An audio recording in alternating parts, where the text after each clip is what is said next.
안녕하세요, 박정호입니다. 자, 오늘은요, 조세 얘기를 해야 된다고 말씀드려야 될까요? 아니면 3D 프린팅 얘기를 해야 된다고 말씀을 드려야 될까요? 뭐 사실 둘 다이긴 한데요. 그래서 제목을 뭘로 정할까 하다가 3D 프린팅 기술로 유발될 조세 전쟁, 이런 표현을 한번 들고 와 봤습니다. 자, 좀 설명을 드리겠습니다. 요즘 전 세계적으로 많은 국가의 가장 큰 화두를 하나 꼽으라면, 바로 세원을 확보하는 데 있습니다.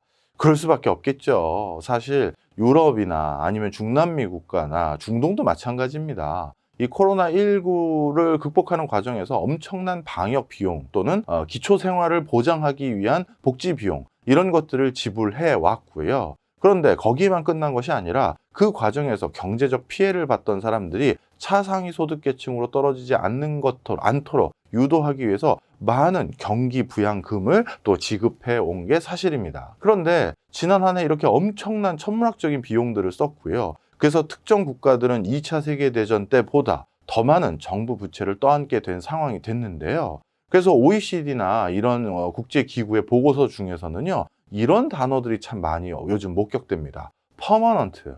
사실 공부하는 사람들은 이런 단정적이거나 아니면 어떤 변화를 허용하지 않는 단어들로 보고서를 기술하는 게 거의 지양하는 바거든요. 왜냐하면 누구도 자신이 많이 틀려본 적이 있고 바뀔 수 있다는 걸 공부를 좀 하면 할수록 더 많이 느껴지게 됩니다. 그래서 저도 어디 가서 절대 단정적인 단어 정말 안 쓰거든요. 그런데 제가 보고서를 읽다가 퍼머넌트나 이런 단어들을 볼 때마다 당혹스러운 거죠. 웬만하면 볼 수 없는 단어인데, 그래서 뭐라고 퍼머넌트라고 써 있었냐면, 유럽의 일부 국가와 어디는 거의 영구적인 손상을 입었다. 경제 상황에 영구적인 손상을 입은 것 같다라고 묘사가 되고 있어요. 그만큼 지금 경제적으로도 치명상을 입은 국가가 많다라는 점입니다. 자, 그런데요, 이렇게 경제적으로 치명상을 입었던 그 국가, 다시 그대로 놓을 수는 없죠. 경기를 어떻게든 부양해서 예전과 같은 소비, 투자, 고용을 활발하게 전개하도록 유도해야 되는데, 자, 지금 바로 민간에선 자발적으로 이렇게 경기를 부양할 수 있는 원동력을 가진 주체가 별로 없습니다. 그렇다면 유일하게 나설 수 있는 사람이 누굴까요? 바로 정부죠. 민간에서 소비, 투자, 고용이 원활하게 일어나지 않을 때 정부가 바로 이런 경기의 선순환을 그릴 수 있는 마중물 역할을 해줘야 되는데요. 자, 그런데 이 마중물은 공짜로 되는 게 아니죠. 정부 역시도 돈이 있어야 됩니다. 자, 그런데 돈을 이미 2020년 다 상당 부분 지출을 했는데 돈이 어디서 또 나느냐? 그러면 이제 뭐 발권을 한다든지 국채를 발행한다든지 이런 것도 있지만, 또 한 가지 방법은 뭐다? 세금을 추가로 징수해서 그 세원을 확보해서 그걸로 또 필요한 돈을 메꿀 수가 있겠죠. 자, 그런데 세원 확보라는 것은 참 이게 앞뒤가 안 맞는 전략일 수 있습니다. 왜냐하면 우리가 결국 세금을 더 걷어서 부양하려는 게 민간의 소비, 투자, 고용 등인데, 그런데 그 민간이 세금을 더 안 걷으면 알아서 소비나 투자나 고용을 조금이라도 더 할 수 있는 것을 가뜩이나 어려운 사람들에게, 어려워진 기업들에게, 자, 우리 정부에서 경기를 부양해야 되니 법인세 올리겠습니다, 소득세 올리겠습니다, 그러고 나서 돈 가져갔다가 다시 그걸 지출한다? 뭔가 앞뒤가 안 맞잖아요. 그죠? 그래서 많은 국가에서 지금 어떤 스탠스냐 하면요, 우리가 지원해야 할 대상인 우리 내국 기업들에게 세금을 더 거둘 수는 없다. 그렇다면 누구에게 거둬야 된다? 바로 외국 기업들에게 뭔가 추가적인 세금을 더 징수하자. 이런 기조가 높아지고 있습니다. 자, 그러면 외국 기업들에게 세금을 더 높여 받을 수 있는 가장 용이한 방법, 그리고 가장 파워풀한 방법 뭘까요? 바로 관세죠. 특히 여러분들께서는 뭐 관세에 대해서 직접적으로 관심 당연히 없으시겠습니다만, 관세는 모든 세금 중에서 가장 징벌적이고 가장 무지막지한 세금이다, 이렇게 보시면 되겠는데요. 왜 그러냐면, 원래 통상적으로 세금은 뭐에 근거해서 부과되나요? 이익에 근거해서 부과됩니다. 예를 들어서 법인세, 소득세, 개인소득세 뭐예요? 법인이 작년 한 해 얼마를 벌었는데, 순이익이 얼마 생겼는데 거기에 일부를 바로 세금으로 띄어가겠다. 그렇게 세금을 이익에 근거해서 과세하고 난 뒤가 당기순이익인 거죠. 자, 개인도 마찬가지예요. 본인이 다 번 게 있는데 그 번 걸 가지고 일반적으로 일단 과세했다가 비용도 많이 쓰고 이건 뭐 좋은 데 썼으니 다시 환급받을 때도 있죠. 자, 그런데 관세는 그게 아니죠. 관세는 어떻습니까? 관세는 말 그대로 이익이 있건 없건 간에 그 회사가 얼마의 매출을 올렸느냐를 바탕으로 그냥 관세가 부과돼요. 그러니까 저희가 사실 1,000만 원어치 팔았는데요. 그 1,000만 원 가지고 아무도 남은 거 없는데요. 그래도 그 1,000만 원 곱하기 관세율 곱해서 관세 납부해야 되는 거예요. 바로 이런 것들이 관세가 가진 무서움이죠. 그러다 보니까 소득세나 법인세 같은 경우는 사실 100% 이상의 세율을 부과할 수가 없죠.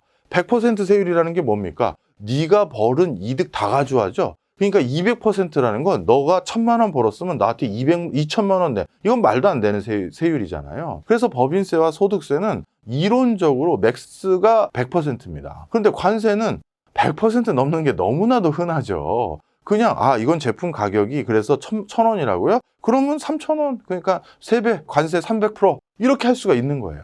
그래서 농수산물 중에서는요, 외국과의 가격 경쟁력을 우리나라를 유지시키기 위해서 해외 농산물 중에서는 관세율 1,000% 이런 것들도 너무나도 많습니다. 자, 이처럼 관세라는 건 정말 징벌적인 수준의 세금인데요. 특히 그 관세는 누구에게 부과한다? 물 건너 있는 어디에서 우리나라로 들어올 때 통상적으로 관세가 많이 부과되죠. 그러니 국내 기업은 놔두면서 외국 기업들에게, 외국인에게 편파적으로 더 많은 세금을 부과할 수 있는 방법이 바로 관세입니다. 그러면 우리나라를 비롯해서 많은 수출지향적인 대외 의존적인 국가들은 그 관세를 보고만 있어야 될까요? 아니겠죠. 그럼 어떻게 되느냐? 어떻게든 관세를 피하는 방법을 생각해내는 어떤 국가들도 있고, 그 방법들 중에는 어떤 나라가 여전히 피해를 보는 방법일 수도 있는데, 바로 관세 부과의 허들을 피하기 위한 하나의 기술적인 대안으로 요즘 급격히 3D 프린팅이 부각되고 있습니다. 좀 설명을 드리겠습니다. 나중에 또 3D 프린팅에 대해서 아주 디테일하게 해드릴 건데요. 보시면 원래 프린터라는 것은 평면적인 2D의 무엇인가를 그대로 복제하기 위해서 활용되는 것이 통상적인데요. 이 3D 프린터는 그게 아니라 입체, 즉 3차원의 무언가를 그대로 복제하기 위한 방법론이 바로 3D 프린터입니다. 3D 컴퓨터에 보내진 디자인 데이터를 구현해서 뭔가 이걸 구현하기 위한 특별한 물질들이 있는데요. 합성수지, 고무, 그 다음에 금속 분말인데 쉽게 해서 우리가 필라멘트라고 부르는 것들입니다. 그런 걸 통해서 뭔가 이제 이 액체나 가루나 실의 형태로 이걸 하나씩 뿌려가지고요. 적층형으로 똑같은 걸 만들어내는 거예요. 이게 3D 프린터인데요. 이 3D 프린터를 하기 위해서는 크게 두 가지 방법이 있는데, 본인이 뭔가 상상한 것에 대해서 설계 도면을 그리고 그걸 도면화한 걸 바탕으로 3D 프린터로 출력하는 경우가 있고요. 그 다음에 어떤 실물이 있는데 이 실물을 3D 스캐너로 그대로 스캔한 다음에 이걸 바탕으로 똑같은 물건을 만들어내는 이런 두 가지 방법이 있습니다. 자, 이게 3D 프린팅 기술이긴 한데요. 자, 이 3D 프린팅 기술, 사실 코로나19 이전에도 아주 급격하게 성장해 왔던 기술입니다. 전체 시장 규모가 얼마나 가파르게 성장하는지 보이실 것 같고요. 그 다음에 여기는 최근 10년간 연도별 시장 규모 변화 추이, 지난 3D 프린터가 처음 개발돼서 시장에 알려지기 시작했던 2007년부터 2016년에는 3D 프린터의 연간 성장률이 이 정도 추계를 보일 거라고 점쳐졌었는데요. 최근에 2009년부터 2016년 동안 최근에 전개됐던 모습을 보면 어떻다? 좀 더 가파른 성장세가 예상되고 있는 상황이죠. 그런데 이 과정에서 최근 코로나19가 터진 다음에 이 3D 프린터의 시장의 성장 국면은 훨씬 더 가파르게 올라가고 있다, 이렇게 말씀드리고 싶어요. 자, 이렇게 해외에서는 3D 프린팅 기술이 아주 급격하게 활용되고 대두되고 있는데, 교수님, 우리나라에서도 예전에 3D 프린터의 기술이 뭔가 사회적으로 큰 이슈가 된 적은 있습니다만 요즘은 옛날 같지 않던데 그 좀 너무 때늦은 얘기 아니신가요? 아닙니다. 그 이유가요, 이 3D 프린팅 기술을 적용하는 수준이 아직까지 우리나라가 붐업되기 전 단계에 있기 때문인데요. 좀 설명을 드리면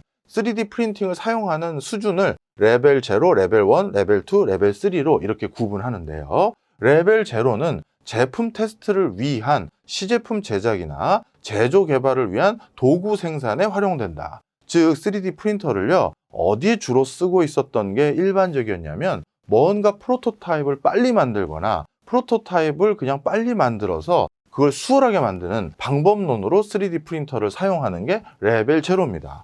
사실 우리 한국은 저 레벨 0 수준에 거의 머물러 있어요. 그런데 레벨 1은 뭐냐면 출고 중인 생산 부품을 직접 대체할 때 활용, 이렇게 돼 있죠. 자, 출고 중인 것을 직접 대체할 때도 활용되지만 또는 중고품을 우리가 다시 그러니까 단종된 물건을 단종된 부품을 특히 생산할 때 3D 프린터를 상당히 많이 활용됩니다. 제가 독일에 출장 갔었을 때 봤던 것들 중에 하나는요. 독일의 포르쉐 중에서는 옛날 포르쉐를 그대로 타고 다니시는 분들이 꽤 있어요. 클래식카로서. 그리고 포르쉐는 전통적으로 외부 디자인이 크게 바꾸지는 않습니다. 왜냐하면 포르쉐는 몇 년 타는 차가 아니라 네가 그냥 평생 가지고 다니는 차야. 네 평생의 에마야. 이런 컨셉이에요. 그래서 웬만하면 부품도 잘 단종 안 시키는 편이라고 들었는데요. 그런데 어쩌다가 단종된 부품이 있다라고 하면 그 부품을 똑같이 만들어서 거기다 다시 찍어줘야 되니까 그때 3D 프린터로 단종된 부품을 다시 만들어서 넣어주는 게 통상적이다. 이렇게 보시면 되겠습니다. 그래서 레벨 0부터 레벨 1까지 바로 이게 한국의 3D 프린팅 기술이 여기도 완료되지도 않았어요. 요 수준까지 어느 정도 와 있는데 자, 외국에서는 레벨 2 여러 부품을 단일 출력해서 생산 단위로 결합하는데 바로 3D 프린터를 활용합니다. 즉 지금 3D 프린터가 그냥 생산 현장에서 활용된다는 거예요. 일반적으로 대량 생산하는 물건들은 뭔가 컨베이어 벨트를 갖춰놓고 하나하나 프레스로 찍었을 때 가격이 싸지는 거 아니냐, 경쟁력이 있는 거 아니냐 이렇게 생각하기 쉬우신데요. 네, 틀린 말씀은 아닙니다. 맞는 얘기인데요. 자, 그런데 이미 어느 정도 고도화된 3D 프린터 기술은 아주 엄청난 양을 대량 생산하는 것이 아니라면 어느 정도 가격 경쟁력을 보일 수 있을 만큼 내려왔다는 게 레벨 2에서 반증하고 있다. 이렇게 보시면 되겠어요.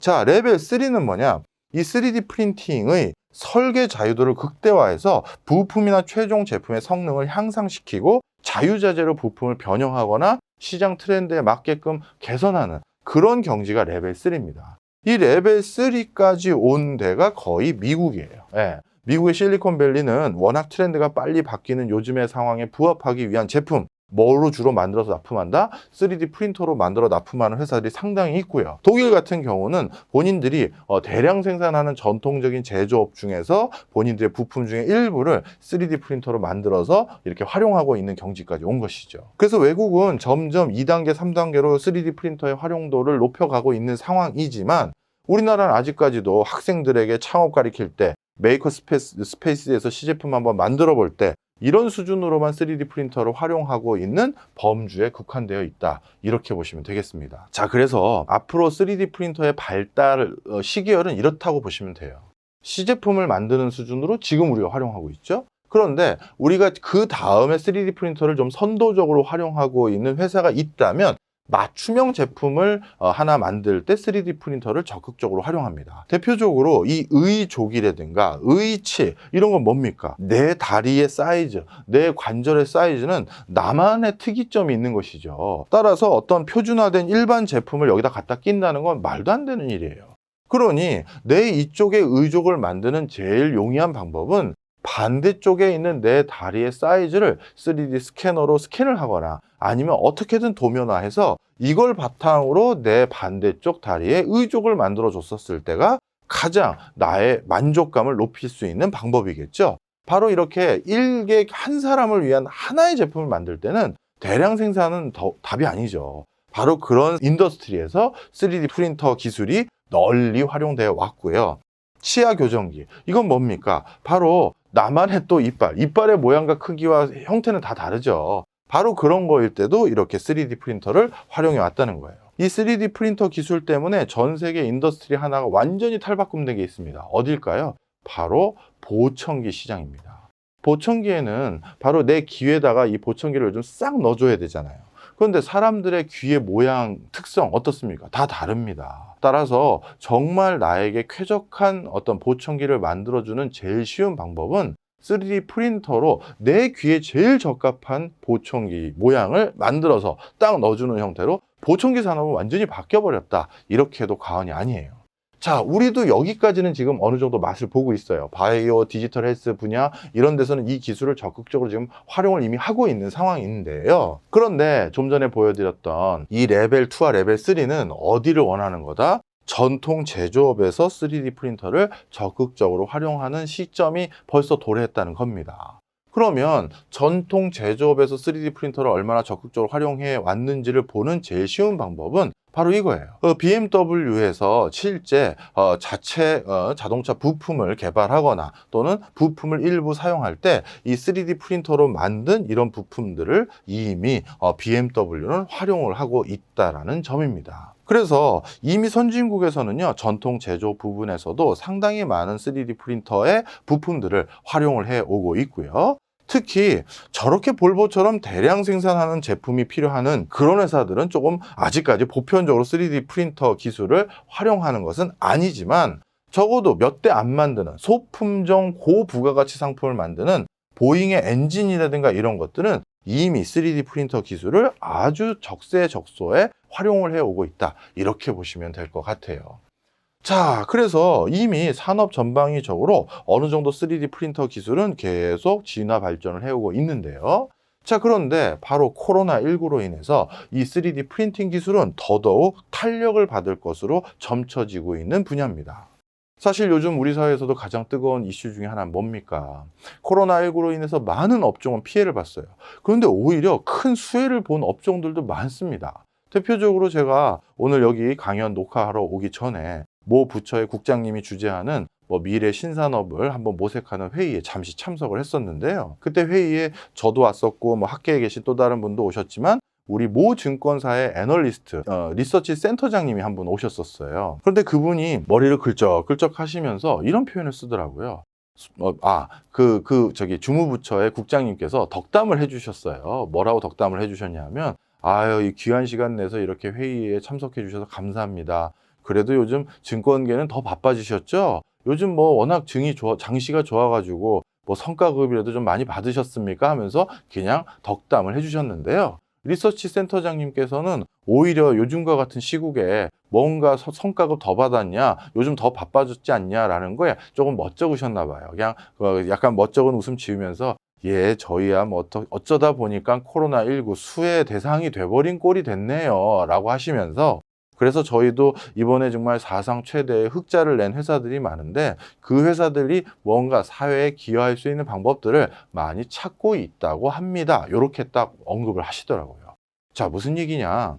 이러한 엄청난 시국에서 누군가는 수혜가 되는 어떤 업종이 있거나 기술이 있거나 산업군이 있는데 그 중에 하나가 이거라는 겁니다.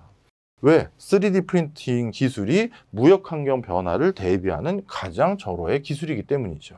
그 무역환경 변화는 뭐냐? 바로 점점 올라갈 것 같은 고율의 관세, 그 관세를 피할 수 있는 아주 좋은 대안이라는 건데요. 보시면 기존의 생산 방식은요, 원료를 어떤 A라는 국가에서 가지고 있어요. 그럼 이 원료를 가공을 그 국가가 직접 못할 때가 너무 많아요. 저기 아프리카 대륙 또는 중남미 국가에서는 그 간단한 거를 분말로 만드는 그 기술마저도 없어서 그냥 원석 자체를 그냥 바로 이웃 나라에 그래도 중간 정도의 단계의 제조 기능을 가지고 있는 곳에 그냥 보내는 때가 많습니다. 그럼 거기에서 이 원료를 프로세싱을 하죠. 뭔가 불만으로 만든다든가 화학약품하고 처리를 한다든가 이렇게 해요. 그리고 나서 중간재를 만들거나 이런 데다 보냅니다. 그러면 이 중간재들에 대해서 이걸 어떻게 전부 모아가지고 완제품을 만들지를 또 다른 D라는 나라가 그 설계를 하거나 디자인 컨셉을 잡는 경우가 많죠. 이건 어느 나라냐? 예를 들어 미국도 여기 해당될 수 있죠. 원료는 따로 있고, 원료를 가공하는 데 따로 있고, 중간재 여러 반도체, 디스플레이, 배터리 만드는 데 따로 있고, 그런 원래 있었던 기술을 직접 해서 아이패드라든가 아이폰이라는 새로운 컨셉을 디자인했던 어떤 나라가 있는데, 그럼 그것들을 어떻게 한다? 이 중간재들 전부 모아가지고 그 다음에 완제품을 만들고요. 이걸 또 다른 물류를 담당해주는 어떤 나라를 통해서 전 세계 소비시장에 판매하는 게 기존의 생산 방식이에요. 자, 그런데 A라는 나라, 후진국으로서 코로나19의 방역 체계가 가장 취약했던 나라고요. 그것 때문에 가장 어려워졌던 나라입니다. B국가, 우리가 흔히 말하는 개도국이죠. 아직까지 발전을 완벽하게 이루진 못해서 지금 또 코로나19에서 적지 않은 타격을 받았던 상당히 많은 나라입니다. 특히 여기는 또 이촌향도 현상이라고 불러야 될까요? 도시 산업화가 진전되기 시작하면서 도시에 많은 사람들이 같이 살고 또 개토라고 해야 될까요? 아니면 빈민촌이라고 해야 될까요? 그런 것들이 생겨서 또 방역에 취약했던 나라들이죠. 중간재를 생산했던 나라들은 무역에 워낙 적극적으로 참여를 하다 보니까 많은 나라와 교류 협력을 하다 보니 또 이번에 코로나19 확진자 수가 늘어난 나라들이 적지 않게 있고요. 자, 그다음에 물 유통하는 나라들도 역시 마찬가지였습니다. 자, 그럼 이 거의 모든 나라들이 뭔가 지금 코로나19를 극복하는 아직 끝나지 않은 이 싸움을 하는 과정에서 많은 재정 지출을 하게 됐는데 그걸 벌충하려면 어떻게 해야 되겠습니까? 아까 서두에 말씀드렸잖아요. 우리 내국 사람들, 내국 기업에겐 과세하면 안 돼. 외국에 과세해야지. 라고 하면서 넘어가거나 아니면 들어오는 이 물건들에게 관세를 매깁니다. 예, 관세를 매기고, 관세를 매기고, 관세를 매기고. 왜? 나도 누군가에게 관세를 납부했으니 나도 또 받아야겠어. 관세, 관세, 관세, 관세 이렇게 될 수가 있어요. 그러면 관세 부과돼서 10% 가격 더 올랐는데 또 10%또 오르고 또 10%또 오르고 또 10% 올라간다. 관세가 10%면 약한 거죠. 그렇게 오르면 결국 이 제품의 가격 경쟁력, 말도 안 되죠. 그래서 적지 않은 이런 관계를 거쳐야만 했던 많은 기업들이 선택하는 방법은 안 되겠다. 어떻게 하자? 일단 우리가 어디서 도면을 그리자. 도면을 그리고 나서 이 도면을 온라인 플랫폼을 통해서 어디로 보내냐면 소비시장에 바로 인접한 어딘가에 보내자. 그리고 이 나라는 그럼 뭐냐? 원재료를 어느 정도만 약간의 가공을 한 상태로 중간재들을 다 따로따로 생산하는 게 아니라 그렇게 해서 바로 여기 도면대로 이 원재료를 투여해서 바로 한 번에 3D 프린팅을 통해서 부품이나 중간재를 만들어내서 그리고 그걸 조합한 다음에 최종 소비시장에게 보내자. 이런 절차로 바꾼 거죠. 그러다 보면 중간에 그 수많은 관세 장벽이라든가 보호무역주의를 벗어나서 비즈니스를 할 수가 있는 거죠. 특히 이 F라는 나라도 어딘가 외국으로부터 들어오는 물건에 대해서 관세를 부과하고 싶거나 못 들어오게 막고 싶은데 그런데 이 3D 프린팅을 놓고 제조를 하는 그곳을 아예 이 F라는 나라 안에서 해버리면 이제 이 F라는 나라는 외국에서 들어온 거라고 볼 수가 없잖아요. 우리 뒷동네에서 그냥 그 창고에서 3D 프린팅으로 바로 물건을 만들었더니 관세를 부과하기가 애매한 거죠. 세관원들은요 다 항만에 있거나 공항에 있어요. 그런데 우리 뒷동네에서 만든 물건은 세관원은 없습니다. 이렇게 바뀐다는 거죠. 바뀔 수 있다라는 거죠. 자, 그렇게 되면 어떻게 되느냐. 지금은 자동차 하나를 만들기 위해서 수많은 나라에서 부품을 조달하고요. 그리고 어딘가 그걸 조합했던 한 곳에서 전 세계의 자동차를 공급하는 형태로 물론 전부는 아니고 어떤 블록화된 지역이 있죠. 러시아는 동유럽과 어디에다가 우리가 자동차를 공급하는 기지, 그리고 인도는 중동하고 어디에 자동차를 공급하는 기지, 한국은 어디 기지 이렇게 되는 것인데 그런데 이제는 아예 어떻게 될 가능성이 많다고요? 해당 국가에서 이건 자동차를 그렇게 만든다는 건 아니지만 진짜 3D 프린팅으로 각각의 나라에서 그냥 바로바로 생산하는 구조로 바꿀 수 있다는 거죠. 그래서 3D 프린팅 기술이 점점 고도화돼서 산업 전방위에 활용이 될 경우 3D 프린팅 기술은 이런 추세를 계속 갈 경우 2060년까지 전체 제조업의 50%는 3D 프린팅 기술을 활용하는 형태로 대체될 것이다. 그 다음에 2040년까지 전체 무역량의 38% 정도가 감소될 수도 있다. 이렇게 발빠르게 진행되면요. 세 번째, 중간재 최종재 교역의 형태에서 지금은 그렇죠. 한국에서 배터리, 반도체, 디스플레이 가져오고 그리고 중국이 그거 다시 조립한 다음에 그걸 다시 해외 수출하고 이런 교역의 구조였는데 이제 이 단계 다 건너뛰고 원재료만 어디 바로 소비시장으로 보내면 그 원재료를 그 소비시장 옆에 있는 3D 프린터가 쫙 가공해서 바로 물건을 납품할 수도 있는 상황이 된다는 거고요. 네 번째, 유형의 물품에서 디지털 도면으로 물류의 체계가 바뀐다는 거예요. 지금은 한국의 어디 공단에서 생산한 베어링 이런 거를 전부 외국에 아니면 전장의 그 플라스틱 모양 이걸 전부 다 생산해서 선적해서 해외로 보냈는데 그런 유형의 물질이 필요 없어. 너희 그 전장 만든 도면 보내. 그럼 똑같이 3D 프린팅으로 만들어 줄게. 이렇게 된다는 거죠. 그래서 이러한 변화는 글로벌 밸류 체인을 급격하게 바꿀 수밖에 없을 뿐만 아니라 전 세계 조세 체계를 변화하게 만든다는 겁니다. 우리나라만 하더라도 전체 세수에서 관세가 차지하는 비중이 한 5분의 1 정도 돼요. 20% 정도 된다고 보시면 되는데요. 관세가 통상적으로 제가 아주 세부적인 수치까지는 아니지만 한 50조 원 정도 거칩니다. 그런데 코로나19를 극복하고 난 뒤 올해를 상황을 봤더니 이것도 기억하셔야 되는데요. 우리가 세금을 부과하는 주체가 두 개가 있어요. 국세청이 있고 관세청이 있습니다. 국세청은 말 그대로 내국세예요. 예, 내국인들의 소득세, 법인세, 부가가치세 이런 것들을 징수하고 관리하는 곳인데, 이 국세청의 세수가 법인세가 감소돼서 별로 안 확보된 거예요. 그런데 그래서 뉴스 지면이나 우리나라 정부 부처에서는 이런 논조가 있어요. 국세청에서 세원 확보가 어려워졌으니 관세청 니네가 좀 힘내라. 그래서 관세청은 목표 세율, 세원 확보 얼마 우린 꼭 달성해 보겠습니다. 이렇게 언급한 그런 맥락들이 있어요. 바로 관세라는 게 우리나라 세원 확보에 적지 않은 비중을 차지한다는 거죠. 5분의 1인데요. 자, 그런데 이렇게 바뀌면 우리도 관세를 부과할 근거가 없어지는 거죠. 당연히 조세 체제를 그럼 이대로 둬야 되는지 말아야 되는지 고민이 된다는 겁니다.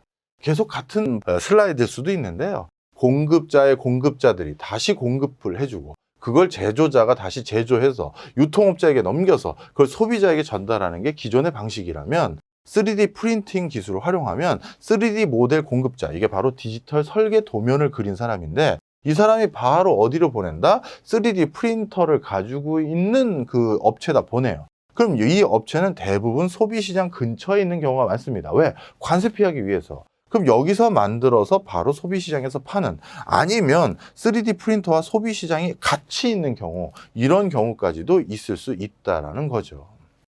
자, 그래서 전 세계 3D 프린팅 기술이 생기면 탈중앙화가 있을 수가 있어요. 지금은요, 여러 원료를 생산하는 곳이 각각의 납품하는 중간재 납품하는 곳들이 있고요. 이것들이 각각 납품돼서 그 다음에 어셈블, 뭔가 모아가지고 이걸 하나의 제품으로 만들어서 엔드 유저까지 가져가는 것인데, 이제는 어떻게 된다? 이 원료를 가지고 있는 곳이 3D 프린터 가지고 있는 데다가 모두 그 원료를 납품하게 되면 이쪽이 개별적으로 전부 다 무엇인가 물건을 만들게 되고요. 각각 엔드 유저에게 보내게 되는 거죠.